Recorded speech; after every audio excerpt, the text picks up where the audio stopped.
All right, so you did it. You got into a UK university. Huge congrats. But there's one last hurdle, and it's a big one, the student visa. And here's the thing, there's the official rule book, and then there's the reality of what it's like to actually go through it. So today, we're going to break down the rules versus what really happens. I mean, this is what it's all about, isn't it? You can almost feel it, walking down some historic street, maybe in London or Edinburgh, on your way to class. That's the dream. That's what keeps you going. But first, you've got to conquer the mountain of paperwork. So you're holding that offer letter. It feels amazing, but it's really just the starting line. The real question on everyone's mind is, okay, now what?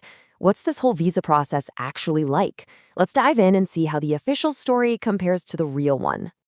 Okay, so here's what we're covering. We'll talk about that UK dream, then we'll crack the financial code, look at the rules of proof, get into the anxious waiting game, and finally, talk about navigating those last steps. All right, let's get right into it. First up, the money. Cracking the financial code. Honestly, this is probably the biggest hurdle for most people. If you get this part wrong, your whole application can fall apart. So you've absolutely got to understand the official rulebook here. So the basic idea is pretty simple. The UK government, specifically the UK VI, needs to know you can pay your way. You got to prove you have enough cash to cover your tuition for the first year, plus all your living expenses. Sounds easy enough, right? Well, the devil is totally in the details. And when I say details, I mean they get really specific with the numbers. For example, if your university is in London, they've decided you need exactly £1,529 per month just to live. That's what they call your maintenance requirement. But hold on, you don't just show them 1 month's worth. Oh no, the rule says you need to prove you have enough for up to 9 months.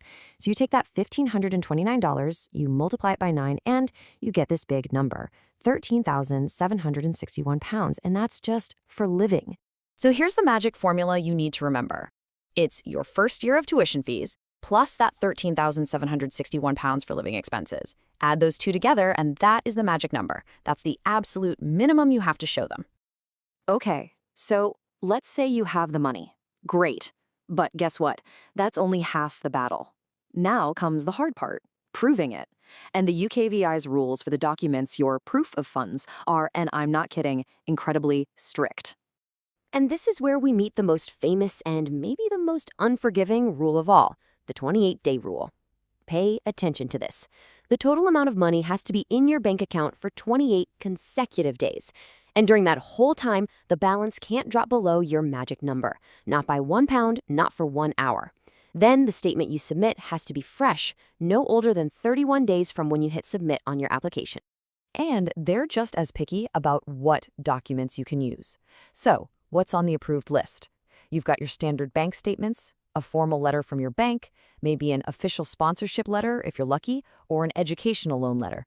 But be warned, every single one of these has its own long list of requirements. And the stakes here are just so high. You have to get it perfect. Just listen to this comment from a user on Reddit. They had a previous refusal because of slight, their word, slight proof of funds issues. That says it all, doesn't it? There is literally zero room for error. Okay, so you've done everything right. You've followed every rule, crossed every T, dotted every I, and you've submitted your application. Now, we leave the world of clear rules and enter the messy, unpredictable, and, frankly, super stressful reality of the waiting game. See, the government posts standard processing times, but the reality that people share online, it's all over the place. I mean, look at this. Some lucky people get a decision in 5 days. Others wait 15 days or 40 days. And for some poor souls, it stretches to 12 times weeks. There's just no way to predict it. And this quote just nails the feeling, doesn't it? This is nerve-wracking. Why does it take so long? You've put your entire life on hold for this. Maybe you've quit your job, and all you can do is sit there hitting refresh on your inbox.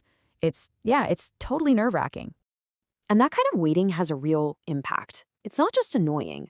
For so many people, like this user says, the whole process just takes a really bad toll on their mental health. And you can see why. It's not just paperwork, it's your future, and it's completely out of your hands. And then, just when you think the waiting can't get any worse, you might get the dreaded email. That's what everyone calls it. It's this super generic message from the UKVI that basically says, hey, we can't make a decision on time. No reason why, no new date, nothing, just more waiting. and more anxiety. And here's the craziest part about this email. It can mean absolutely nothing, or it can mean everything. On the one hand, you'll hear stories about people who got it and then got their visa the very next day. But on the other hand, you've got people who get it, ask what's up, and are told to expect to wait 12 more weeks. It's a complete lottery. You just have no idea. You know, this is what gets people really frustrated, because a lot of applicants pay a ton of extra money for a priority service that's supposed to get you a faster decision.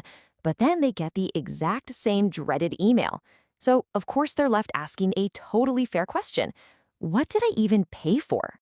So, you've got these super rigid rules on one side and this totally chaotic reality on the other. How do you possibly navigate that? Well, let's pull it all together and talk about how you can get through these final steps.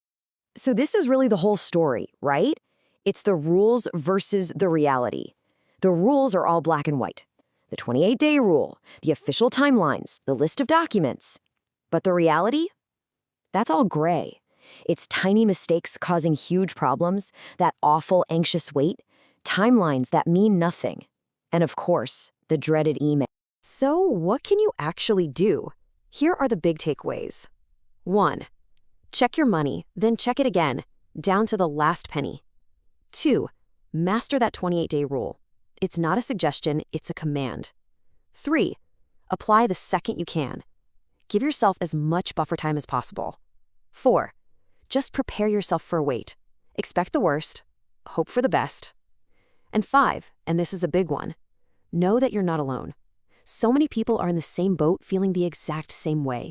Look, let's be real. This process is tough, it's stressful, it's unpredictable. There's no getting around that.